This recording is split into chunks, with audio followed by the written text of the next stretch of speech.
Tracking our marketing campaigns is without a doubt one of the most important reasons to use Google Analytics, and in my book, it's the most important. It allows us to get away from hit counting and answer those questions where the outcome of the answers will change how we run our marketing. Let's take a look at some of those questions. How did the visitors get to my site? We need to know this, critically important. Which campaign brought in the most? Which campaign was the most profitable? Which campaign had the highest bounce rate? What was the ROI on that ad campaign? These questions are a long way away from hit counting. These are actually important things that we as marketers need to know. But before we dive into the details, it's important to step back and talk about the main terminology and concepts. We keep throwing around this idea of campaigns, but what specifically does that mean? Well, campaigns are the aggregate of your overall marketing initiative. And they're things that we need to really just sit down within your organization before we do anything to do inside of Google Analytics or tagging up links and stop and kind of think of the main marketing things that we have. So to give an example, I'll look at my own company. We can break this down into 4 different areas of marketing. The first one we'll call seminars. And we're actually going to take a term, but I put it in here in quotes because I want you to think of what you're going to call it from here on out and have a consistent term. Anything to do with, let's say, live training seminars is going to be held under the keyword of seminars. That's going to be the campaign we track it. So anything that I do, whether it's emails or speaking or pay-per-click or any marketing towards that particular effort is going to be tagged under this umbrella of seminars campaign. Or on the AdWords management side of the house, when we do our advertising, we're going to call that PPC. The letters PPC are going to track anything to do with that type of marketing. We're going to call that the PPC campaign. For Google Analytics Consulting, anything under that umbrella is going to be tracked under GA Consulting. All one word. And finally, anything to do under web design, landing page creation, any of that type of marketing is going to go under the campaign name of web design. These are things that we have identified ahead of time, and we're going to consistently use these same terms throughout the organization. Next, we're going to look at this idea of campaign sources.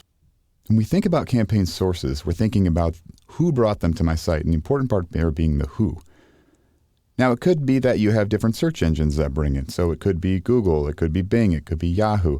You could also have offline sources. You could have online websites, so New York Times, NBC, even radio spots. There's all different kinds of who. And at this point, we're not focusing on the how. So for example, if you have a search engine such as Google, we're not worried about whether this is organic traffic or PPC traffic. All we care about at this point is that it's Google traffic. The next thing we'll talk about is that medium. So if we are talking about search engines, and it is coming in from Bing or Yahoo or Google, now the medium is going to be organic or pay-per-click. In Google Analytics, we'd see that as organic or CPC or sometimes called PPC. But those are the mediums at which they came. Those are the how did they come to my site. We may also have mediums such as radio. We may have mediums of TV or print. And these are also going to be broken down by your organization. Do you need to separate out radio from TV from print? Or do you do mostly online advertising and you can lump all those other ones into something you would call traditional advertising or offline advertising? Or whatever you want to call it. These are not predefined. These names are made up by you. They need to mean something to your organization, and you need to use them consistently. The only one that I'll be a little bit of a stickler on here is email. Almost all of us use email in some format or another. Email marketing is very pervasive, very cost-effective, and it also has the ability to really screw up your Google Analytics. Because not only do we want to make sure that we're tracking our email marketing to make sure we can attribute the right success or failure to those, we can understand the value of our marketing, but we don't want it to pollute our other data sources, which it has the potential to do. For example, let's say that you send out an email with a link in it, and someone opens that up inside of their desktop applications such as Mozilla Thunderbird or Microsoft Outlook. If they go ahead and click on that link coming back to your site, what is Google Analytics going to think that that link came from? How is Google Analytics going to know what bucket to track that visit under? It's not. It's going to come with no information, and so it's going to get put in the direct none bucket, which as analysts, we know we want to avoid that bucket as much as possible because there's no information I have about it. I'm not going to know that it was an email. I'm not going to know that it got sent out on such and such date to this list, talking about any type of different products. All I'm going to know is that it came in from what we're calling a direct visit. We also have that problem on the webmail side. If someone opens up the email from me in their web browser, say Gmail or Yahoo Mail or Hotmail, and they click on that link, how's Google Analytics going to look at that link?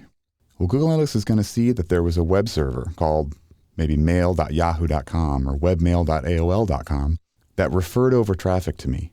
So anything that happens now, if I go and check out or I convert on your goals, all that is going to be attributed back as a referral from a website called webmail.aol.com, instead of what it actually should be, which should be under the medium of email. And so not only are we not giving credit that credit should be due for the email, but we're polluting these other sources and making them appear better or worse than they really are. The other thing to keep in mind is that when we track these mediums, we need to be consistent. So it's not e-mail sometimes and email as one word the other time and a capital E sometimes and lowercase e sometimes. We need to pick a word, track it under that word, be consistent. I suggest all lowercase and all one word. So those three are the ones that we always need. They're required to do any kind of campaign tracking, but optionally we have two more. The first one to take a look at here is campaign content. And this is really about which version of my ad did they see and what else do I want Google Analytics to know about this link. In some ways, this is just a free variable that we can fill up with other information that we want to know. For example, if we're sending out two different versions of an email, say we're split testing the email and 50% of the group is going to get one version of the email and 50% is going to get the other. We can use this content field to indicate when someone clicks on that link, they're clicking on a link that was derived from one version of the email versus the other. We'll take a look at a specific example of that later. The last one down here is campaign term, which is usually the keyword. And this is really what keyword was searched to trigger this link. We use this when we're talking about pay-per-click advertising or some other kind of search engine marketing where it's associated with a keyword.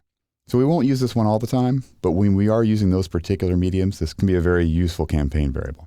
Okay, so now that we've talked within our organization and we've defined this campaign information into these different buckets in which we want to track all these different visitors, how is this information going to be used in Google Analytics where we find it?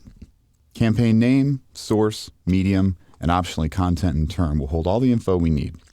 This first step, going through ahead of time and determining within our organization how we want to break our marketing down in terms of these buckets that we'll use to categorize visits, is very worthwhile and will save us headache later. For now, it's just important to make sure these distinctions are clear in your head. In the planning and creating video, we'll give you some strategies for formally organizing these.